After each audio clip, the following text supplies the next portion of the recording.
The boardroom smelled like stale coffee, cheap cologne, and the distinct ozone heat of laptops running too hot.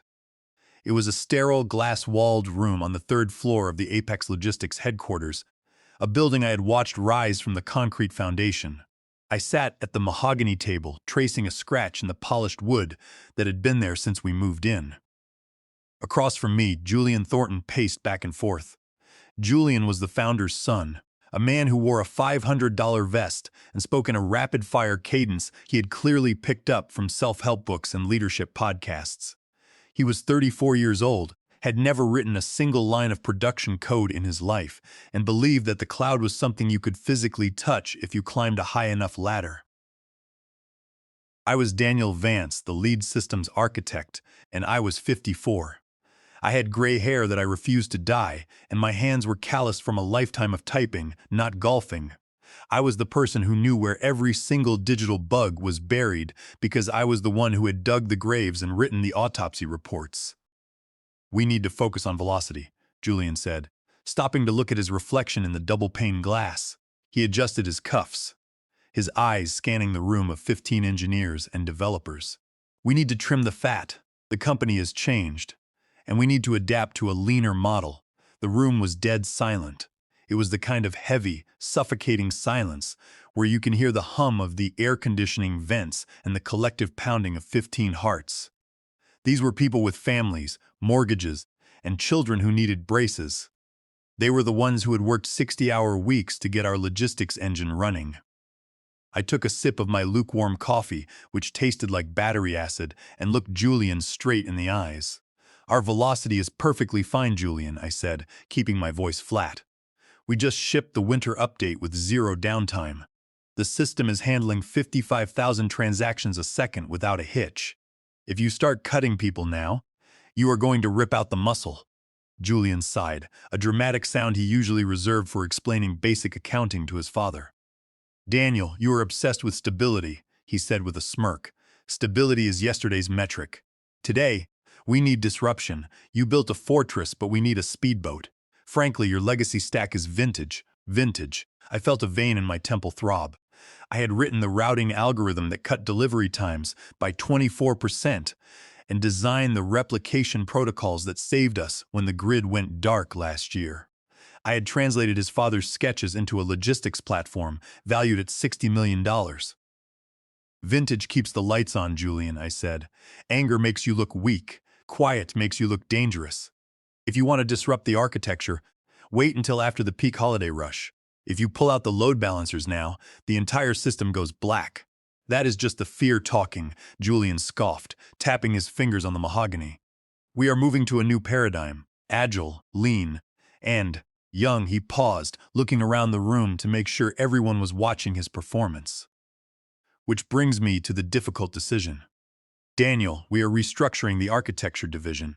We are bringing in external consultants to modernize our services, which means your position is now redundant." The air seemed to leave the room. My second in command, a young developer named Luke, looked like he had just been hit in the stomach with a baseball bat. He stared at me, his eyes wide, waiting for me to yell, to throw my coffee, to do something. "Redundant," I repeated. The word felt clumsy and small, like a child's toy left in a boardroom. "We are calling it an evolutionary transition," Julian said, using a phrase he had probably read on a social media profile this morning. "Security is already in the lobby with a cardboard box. We will need your key card and your laptop immediately." It was a public execution, plain and simple. Julian wanted to show the rest of the team who the new leader was. He wanted me to argue, to beg for my job, or to make a scene that he could talk about over drinks at his country club. He wanted to tell the board that the old guard had resisted progress and had to be dragged out. I stood up, my knees making a quiet popping sound in the silent room.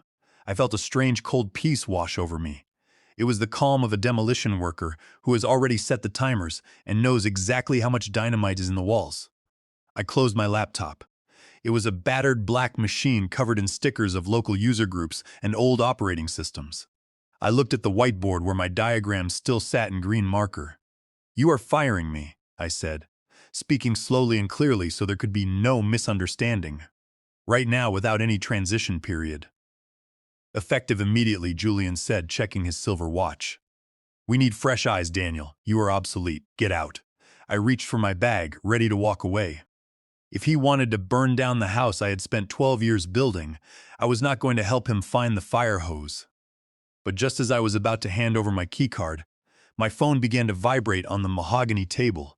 It was not a text message, it was a phone call. I never get calls during working hours, and my phone was on silent, but the vibration was so intense it made the wood rattle. I looked down. The screen showed a name I recognized instantly: Owen Cole. He was the vice president of engineering at Helix Freight, our biggest rival in the logistics market. Owen and I had met at a database scaling conference in Seattle 4 years ago, and we had stayed in touch, exchanging technical emails and complaining about management. He had been trying to recruit me for 24 months, but I had always said no. I was loyal to George and the system I had built. But now, George was retired and I was redundant. The phone kept vibrating. Julian frowned, looking annoyed. "Turn that off, Daniel," he said. "You can handle your personal matters in the parking lot." I looked at Julian. I looked at the engineers, their faces pale and frightened. Then I looked at the phone. A dark, quiet thought took root in my mind. It was unprofessional, petty, and absolutely perfect. I did not decline the call. Instead, I swiped the green button, set the phone in the middle of the mahogany table, and hit the speaker button. "Daniel, thank goodness." Owen's voice boomed through the room clear and loud. "Look, our human resources team just saw your status change on your profile. Did you just open yourself up to new opportunities? Because if you did, I need you. We are drowning in our new routing integration, and your paper on spatial indexing is the only thing that makes sense. I can have an offer letter in your inbox in 10 minutes. We are talking $420,000 base salary, $72,000 signing bonus, and 22,000 shares vesting monthly. We will pay for your full relocation to Seattle. Just tell me you are available." The silence in the room changed. It went from the silence of a funeral to the silence of a bomb squad watching a timer tick down. Julian's smirk vanished. His eyebrows came together and his face flushed a light red. He looked at the phone, then at me, unable to process what was happening. He thought it was some kind of trick. "Is this a joke?" Julian laughed, a nervous, dry sound. "Who is that on the line?" "It is Helix Freight, Julian," I said, keeping my voice as cold as winter rain. "The competition." "Take it then," Julian sneered, his ego refusing to let him back down in front of the staff. "If they want our old garbage, they can have it. Go ahead and take it." Owen heard him on the other end of the line. "Daniel, who is that? Are you in the middle of something?" I smiled. It was the smile of a predator that had just found the pasture gate wide open. "Owen," I said, "I am sitting with the chief operating officer of my company. He just told me I am obsolete. He says you can have me." "What?" Owen asked, his voice filled with genuine disbelief. "He said take the offer," I replied, keeping my eyes locked on Julian. "So, Owen, send the document." For 10 seconds, the only sound in the room was the soft whir of the projector fan. "Send it now," Owen said. "Check your personal email. And Daniel, I am serious about those numbers. Do not sign anything with those people until you read our contract. I will see you in Seattle." "Understood," I said. "I will talk to you soon." I tapped the red button and the screen went dark. I picked up the phone and slipped it into my pocket. Julian stood there, his mouth slightly open, looking like a man who had tried to swallow a stone and realized too late that it was lodged in his throat. His brain was trying to balance two opposing facts: that I was an outdated engineer who needed to be discarded, and that our biggest competitor had just offered me a small fortune on speakerphone in front of his entire department. Julian chose denial. "That was theatrical," he muttered, adjusting his vest. "Did you have some friend call you to play a part?" My jaw tightened. "Owen Cole is the vice president of engineering at Helix Freight, Julian," I said. "You can look him up on your laptop." Luke, my second in command, finally spoke up, his voice shaking. "Julian, that was indeed Owen Cole. He wrote the core protocols for spatial indexing. If they are hiring Daniel, it means nothing," Julian snapped, slamming his hand down on the table. The cheap plastic monitor on the desk wobbled. "It means Daniel is good at networking. It does not mean he can handle modern systems. We need people who can build rapid web interfaces, not legacy back-end architectures." My phone buzzed in my pocket. I did not need to open it to know what it was. Legacy backend, I said quietly. That system handles 55,000 transactions a second, Julian. It is a cathedral, and you are kicking out the mason because you want to paint the doors a different color. We have the documentation, Julian said, waving his hand. We have the internal wiki. Anyone can read it and keep the system going. Any new developer fresh out of a training program can run this. I looked at Luke. Luke looked down at the floor.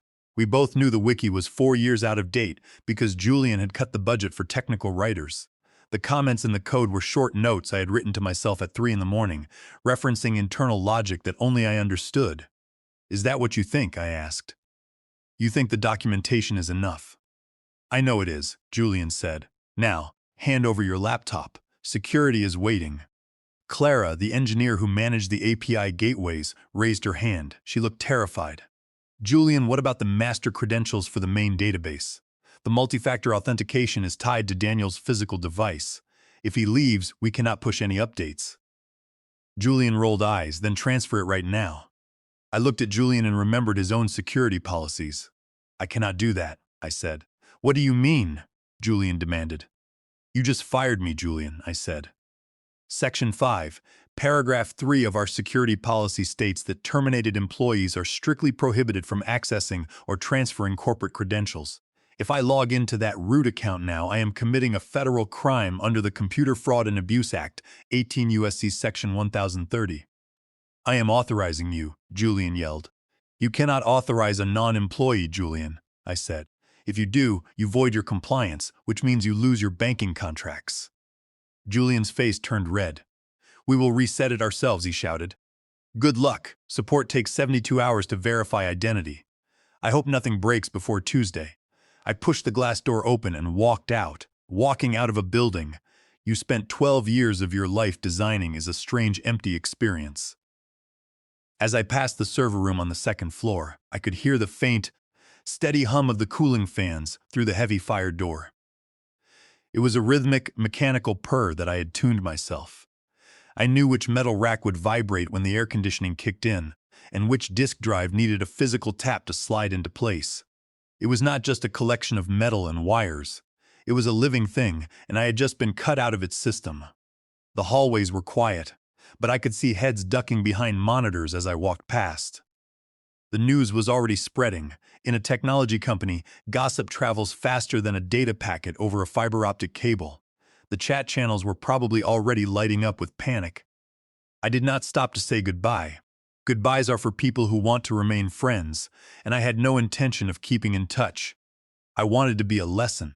I pushed through the main doors, and the humid, heavy air hit me like a wet blanket. It was starting to rain, the sky the color of a bruised plum. My truck, a battered gray Dodge Ram that I drove specifically because it annoyed Julian's delicate electric car sensibilities, was parked near the edge of the lot.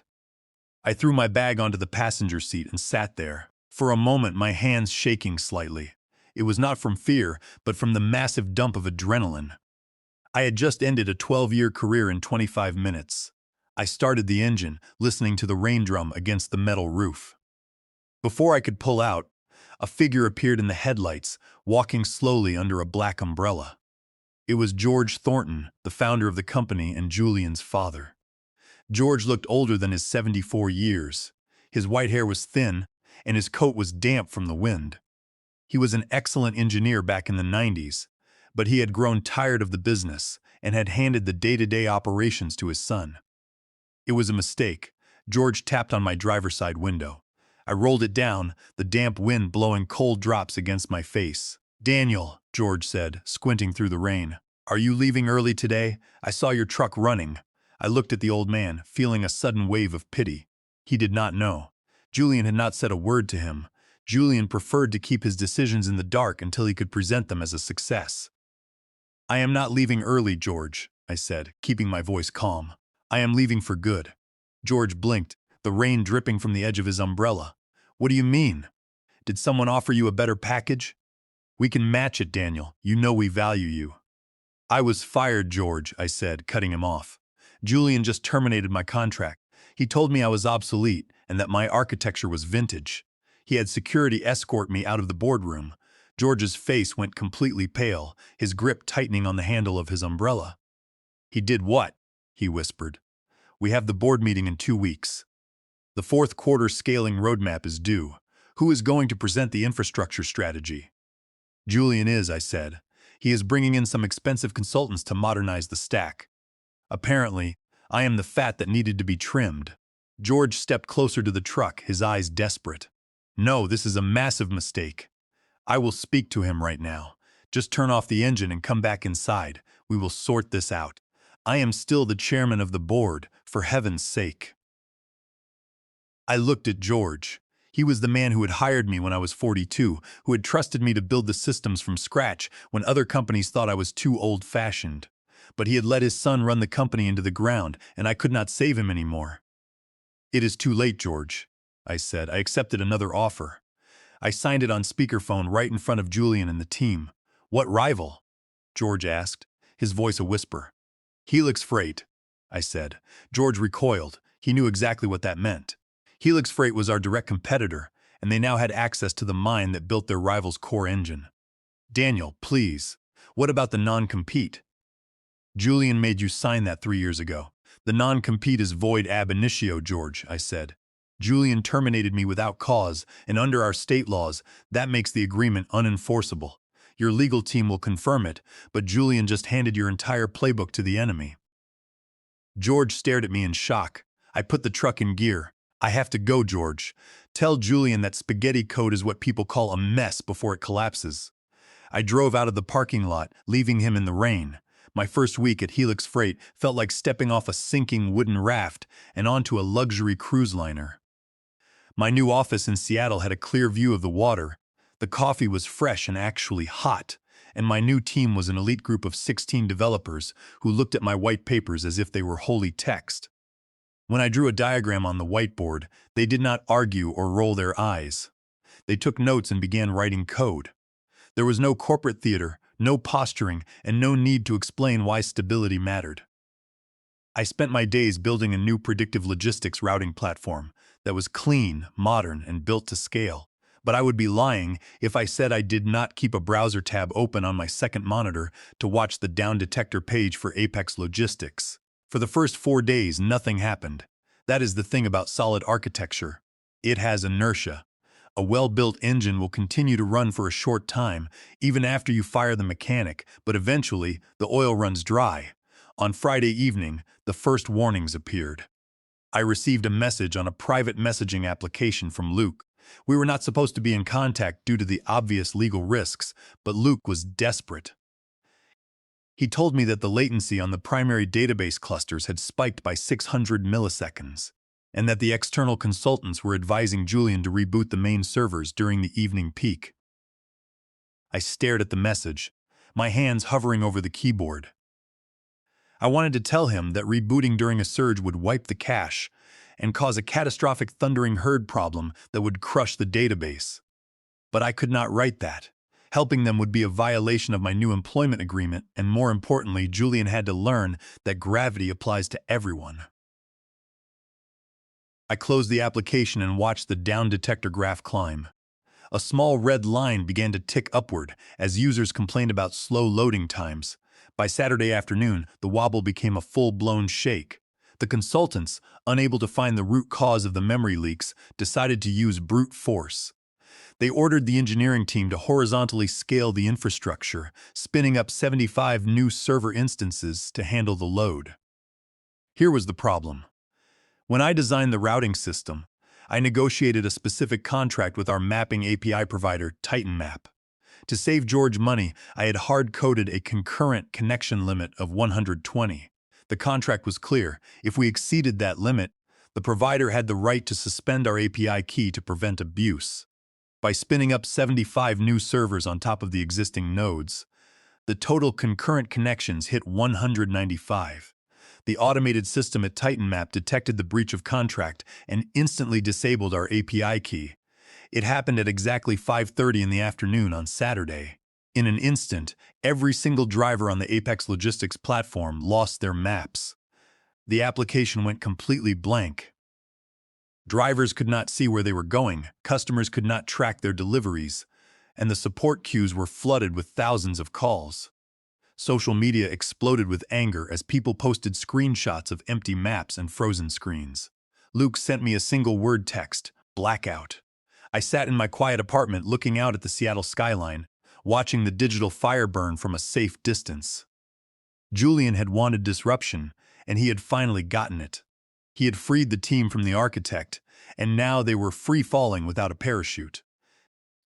I knew the war room at Apex Logistics was currently a scene of sheer panic, but I simply turned off my screens and enjoyed the evening. By Monday morning, their legal department had already sent me a threatening demand letter. The email accused me of retaining critical system credentials and documentation, demanding their return under threat of immediate legal action. The legal threats arrived on Monday. When a narcissist fails, his first reaction is to find a scapegoat. Since Julian could not fire the servers, he decided to blame the architect. I was sitting in the break room when my phone buzzed with a legal email from Apex Logistics demanding credentials and documentation. They gave me 2 hours, or they would seek an injunction. I smiled, took a sip of my tea, and opened my laptop. I did not need a lawyer to reply. I wrote a reply, copying George and their legal department. I pointed out that I had been terminated immediately, without any transition or exit interview. I had surrendered my laptop and security badge. All documentation, I explained, was stored on their internal server. However, as I had warned Julian in writing for 3 consecutive quarters, the search function was broken, and they needed to use specific tags to find the files. If they could not find them, it was because they did not know how to search. The encryption keys were on the hardware security module, which required a physical fob I had left on the boardroom table. But the real blow was the PIN. To access the module, they needed a 6-digit code. I reminded them that Julian had demanded a security audit 9 months ago, changing the codes himself. He wrote them in a black notebook that he carried everywhere. I added a note that Julian had left that notebook in the back of a rideshare vehicle last month. If he lost it, there was no backup, and resetting the module without the PIN would wipe all the keys, erasing the database. Any assistance from me now would constitute independent consulting, billed at $7,500 per hour with a 12-hour minimum. I later received a recording of the board meeting.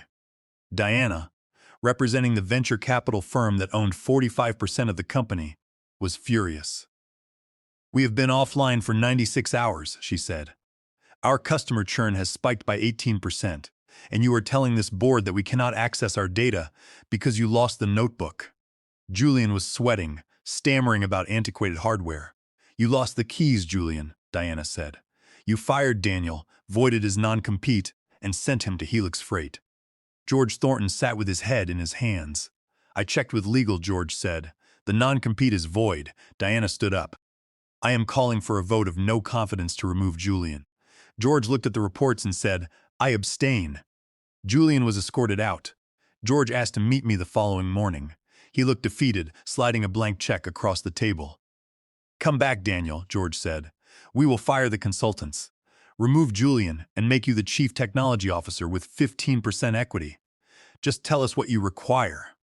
I looked at the check. It was a massive offer, but I had spent the last week experiencing a healthy environment, with a team that respected me and a system that actually worked.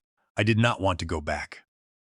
"I cannot come back, George," I said, sliding the check back. George sighed. "The clients are leaving, Daniel. FedEx canceled their contract because our routing reliability dropped below 80%. If we lose DHL, we will be insolvent. We need the routing engine rebuilt, and you are the only one who can do it." I thought it over. I did not want George to lose his life's work, but I would not rescue him on their terms. "I will not return as an employee," I said, "but I will help as a consultant. I can spend the next 48 hours rebuilding the routing tables from scratch to get you running by Monday." George looked up. "Thank you, Daniel. What is your fee?" I pulled a contract from my folder. $1,400,000. "Payable in advance," I said, "and I will retain full ownership of the intellectual property and copyright under 17 U.S.C. Section 106. Your company will receive a non-exclusive revocable license. You cannot sell it, and you cannot modify the core logic. If you violate the terms, the license is revoked on 30 days' notice." Additionally, Julian is banned from the building. George stared at the contract. You want to own our routing logic? It is my logic. George, I replied. If you want to survive the month, you sign this. George looked at his buzzing phone, sighed, and signed. I spent the weekend in the empty offices of my old company. Julian's office was dark, his nameplate removed. I sat at my old desk and deleted every line of code the consultants had written, replacing it with an elegant spatial indexing routing engine. I worked for 48 hours, and by Sunday evening, the dashboards were completely green. Latency had dropped to 8 milliseconds, the maps were back online, and the trucks were moving. Before pushing to production, I added a comment. Copyright Daniel Vance, all rights reserved under 17 USC, Section 106.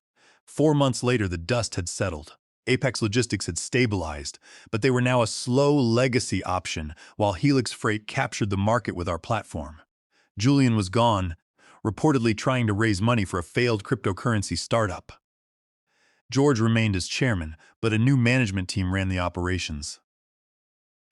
Every month I received a licensing check from them for using my code. Celebrating our quarterly numbers in Seattle with Owen and the team, I held a glass of champagne. I had not destroyed my old company. I had made them pay for their own ashes. I had the keys, and this time no one was going to take them away.